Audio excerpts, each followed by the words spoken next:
Samantala hanggang 4 na lane sa EDSA Balintawak ang dadaanan matapos itahin ng mga tauhan ng PNP HPG ang mga iligal na nagkagarahe sa lugar.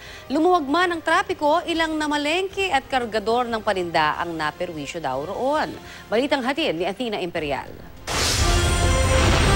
Kung dati hindi mahulugang karayom ang EDSA Balintawak lalo kapag rush hour dahil sa dami ng mga motorista, mga sasakyang nakagarahe sa tapat ng Balintawak Market at mga tinderong nakapwesto na sa lanes ng EDSA, ngayon 3 hanggang 4 na lanes na ang pwedeng daanan ng mga sasakyan. Alas 3 pa lang kasi ng madaling araw ay nasa EDSA Balintawak na ang hindi bababa sa 10 tauhan ng PNP Highway Patrol Group para magmando ng daloy ng trapiko sa lugar. Pinaalis din ng mga sasakyang iligal na nakaparada sa harap ng palengke sa kahabaan ng EDSA. Tinanggal na rin ang mga concrete barrier na nakapwesto dati sa gitna ng EDSA.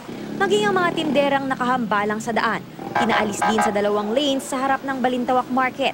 Kapag sasakay o bababa ang mga pasahero, segundo lang ang binibigay na palugit ng HPG. Sinisita ang mga sasakyang hindi tumatabi ng maayos at nagsasakay at nagbababa ng mga pasahero ng matagal. Kung di raw madadaan sa pakiusapan ng mga motorista, i-issuehan nila ng tiket ang mga driver. Samantala, kung nabawasan ang sakit ng ulo ang mga motorista, may mga nainis din sa pagbabagong nangyari. Nahirapan kasing sumakay ang ilang mamimili matapos nilang mamalengke. Ang mga kargador naman sa palengke, mas malayo ang pinupuntahan at mas matagal na binubuhat ang mga pinamili ng kanilang mga suki. Sa tapat kasi ng isang supermarket malapit sa Balintawak Market, lumipat ang mga dating gumagarahe sa tapat ng palengke na may dalang sasakyan. Pag sa Malanday, mahirap sumakay. Okay lang po sa inyo ma'am na maluwag nga yung daan pero mahirap naman kayong sumakay. Oo, pagtitiisan na lang. Mabilis ang mga sasakyan, walang traffic. Pero kawawang namimili, malalayo ang magsakay.